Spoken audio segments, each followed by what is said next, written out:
नमस्कार, मैं हूं हर्षी। आप देख रहे हैं ताजा तरीन खबरों के साथ न्यूज प्लस। महंगाई के विरोध में कांग्रेसी महिलाओं ने आज कानपुर में अनोखा प्रदर्शन किया। महिला कांग्रेस कमेटी के बैनर तले हुए प्रदर्शन में महिलाएं बेलन लेकर प्रदर्शन कर रही थीं। इस दौरान कांग्रेस महिला कार्यकर्ताओं ने जोरदार नारेबाजी कर अपना गुस्से का इजहार किया। इससे पूर्व महिला कार्यकर्ता कांग्रेस कार्यालय तिलक हॉल में एकत्र हुई और जुलूस की शक्ल में बड़े चौराहे पर पहुंचकर महिलाओं ने प्रदेश सरकार के खिलाफ जमकर नारेबाजी की। तो वहीं पूर्व विधानसभा प्रत्याशी करिश्मा ठाकुर ने कहा कि महंगाई अपनी चरम सीमा पर है। कोरोना काल में पहले ही लोग परेशान हैं और आर्थिक समस्याओं से जूझ रहे हैं। ऐसे में महंगाई का कहर उन्हें जीते जी मार रहा है। जब जब योगी डरता है, पुलिस को आगे करता है। महंगाई की मार नहीं सहेंगे, महंगाई की मार नहीं सहेंगे, महंगाई की मार नहीं सहेंगे। देखिए, आज महिला कांग्रेस शबनम आदिल जी की अध्यक्षता में यहाँ पर भाजपा ने जो महंगाई बढ़ा रखी है, चाहे पेट्रोल के दाम हो, डीजल के दाम हो, कड़वे तेल के दाम हो, आज घर में सब्जी लाने से लेकर तेल तक हर चीज़ महंगी कर दी गई है। महिलाएं जो गृहिणी होती हैं वो बहुत परेशान हैं। आज लोगों के पास खाने के लिए पैसा नहीं है और योगी जी और मोदी जी चुप होकर बैठे हुए हैं। ये सरकार जिसने वादा किया था कि प्याज के दाम कम होंगे, फलों के दाम कम होंगे, तेल के दाम कम होंगे, आज निरंतर दाम बढ़ाए जा रहे हैं। इसी उपलक्ष्य में आज महिला कांग्रेस यहाँ पर प्रदर्शन कर रही है, बेलन लेके प्रदर्शन कर रही है ताकि योगी जी और मोदी जी का जगाने का काम हो सके। योगी मोदी सरकार को ये बताना चाहती हूँ कि रसोई की मार हम लोग नहीं सहेंगे, ये महिलाएं नहीं सहेंगी।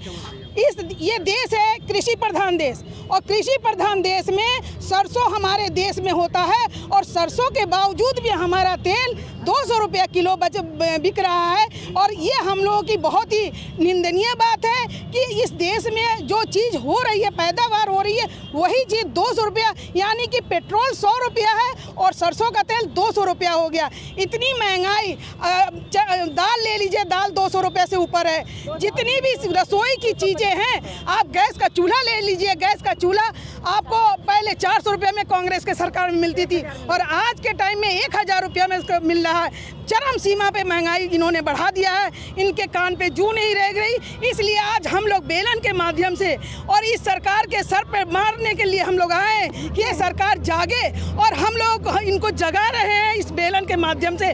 महिलाएं हमारी सारी बेलन लेके आई हैं कि ये सरकार जागे और ये जाग के हम लोगों की महंगाई कम करे। सुबह की ताज़ी हवा के साथ मॉर्निंग वॉक करने वालों की एक बड़ी आबादी सुबह के वक्त निकलती है। पुलिस कमिश्नर असीम अरुण ने 3 जोन के डीसीपी को अपने क्षेत्र में मॉर्निंग वॉक के लिए इस्तेमाल होने वाले स्थलों का निरीक्षण करने और वहां के लोगों की समस्या समझने का टास्क सौंपा, जिससे आज सुबह तड़के कंपनी बाग चौराहे पर और गंगा बैराज पर टहलने वाले लोगों को एसीपी कर्नलगंज त्रिपुरारी पांडे, प्रभारी निरीक्षक कोहना ने गुड मॉर्निंग कानपुर का अभियान चलाकर जनता को गुलाब का फूल देकर सुरक्षा प्रदान करने का विश्वास दिलाया और जनता से जुड़ने का भी पूरा प्रयास किया और साथ ही कहा कि आप सुबह सुबह जरूर टहलें। कानपुर कमिश्नरेट पुलिस सुरक्षात्मक तरीके से हर पहल आपके साथ खड़ी रहेगी। गुड मॉर्निंग कानपुर के नाम से पुलिस कमिश्नर कानपुर नगर के आदेश से हम लोगों ने एक अभियान चालू किया है, जिसमें जो लोग भी सुबह प्रातः टहलने आते हैं उसकी सुरक्षा की दृष्टि से पुलिस हर वक्त उनके आसपास सादे कपड़ों में, यूनिफॉर्म में रहेगी ताकि उनको कोई टहलने में असुविधा ना हो। किसी भी प्रकार का आपराधिक उनके आसपास न फटकने पाए, न किसी महिला के पास, न किसी बच्ची के पास, न किसी उद्यमी के पास और न ही किसी अच्छे व्यापारियों के पास। किसी भी प्रकार का अपराध को रोकने के लिए हम लोगों ने ये मुहिम चालू किया है। वो प्रातः निफिक्र होकर टहलें, हम लोग सदैव उनके साथ खड़े रहेंगे। कानपुर कमिश्नरेट पुलिस बिल्कुल उनके सहयोग के लिए सवेरे जितने भी बजे वो मॉर्निंग वॉक में निकलेंगे, कहीं ना कहीं सादे कपड़ों में और या यूनिफॉर्म में पुलिस उनके आसपास मौजूद मिलेगी और इस अभियान को हम लोग जारी रखेंगे। इसको हम लोगों ने एक नया नाम दिया है, गुड मॉर्निंग कानपुर। आज डिजिटल इंडिया के 6 साल पूरे हो गए। इस अवसर पर प्रधानमंत्री नरेंद्र मोदी ने देश भर के डिजिटल इंडिया के लाभार्थियों से बात की। पीएम मोदी ने कहा कि हमें अनुभव किया है कि डिजिटल इंडिया ने कोरोना महामारी के दौरान हमारे जीवन को कितना आसान बना दिया है। साथियों, आज भारत जितनी मजबूती के साथ दुनिया की अग्रणी डिजिटल इकोनॉमी में से एक बना है, वो हर भारतवासी के लिए गौरव का विषय है। पिछले 6-7 साल में अलग अलग योजनाओं के तहत करीब करीब 17 लाख करोड़ रुपए 17 लाख करोड़ रुपए सीधे लोगों के बैंक खातों में ट्रांसफर किए गए हैं। कोरोना काल में डिजिटल इंडिया अभियान देश के कितना काम आया है, ये भी हम सभी ने देखा है। जिस समय बड़े बड़े समृद्ध देश लॉकडाउन के कारण अपने नागरिकों को सहायता राशि नहीं भेज पा रहे थे, भारत हजारों करोड़ रुपए सीधे लोगों के बैंक खातों में भेज रहा था। कोरोना के इस 1.5 साल में ही भारत ने विभिन्न योजनाओं के तहत करीब 7 लाख करोड़ रुपए डायरेक्ट बेनिफिट ट्रांसफर डीबीटी के माध्यम से लोगों के बैंक अकाउंट में भेजे हैं।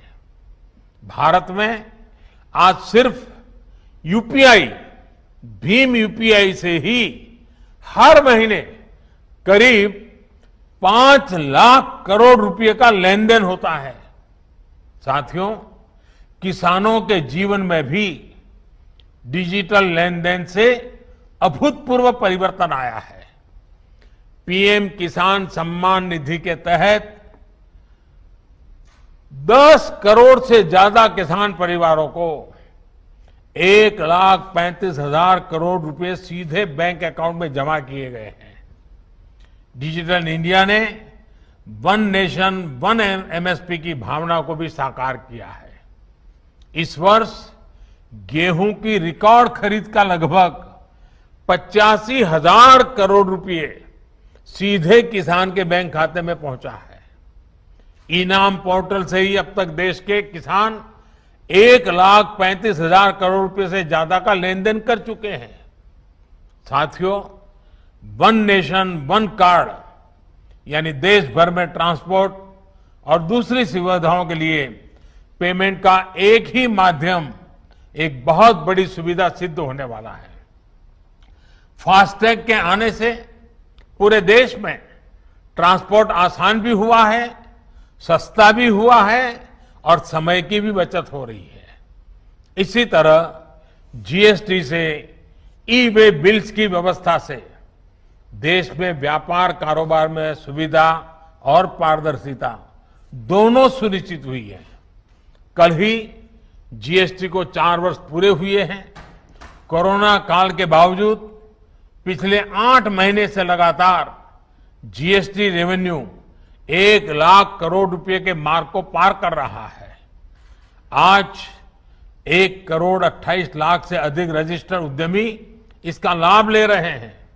वहीं गवर्नमेंट ई मार्केट प्लेस यानी जेम से होने वाली सरकारी खरीद ने पारदर्शिता बढ़ाई है, छोटे से छोटे व्यापारी को अवसर दिया है। अभी के लिए बस इतना ही, पर लगातार देखते रहिए न्यूज प्लस और सब्सक्राइब कीजिए न्यूज प्लस 24/7। नमस्कार। ताजा तरीन खबरों को जानने के लिए देखते रहिए न्यूज प्लस 24/7 चैनल को सब्सक्राइब करें। अपडेट के लिए बेल आइकन को दबाएं।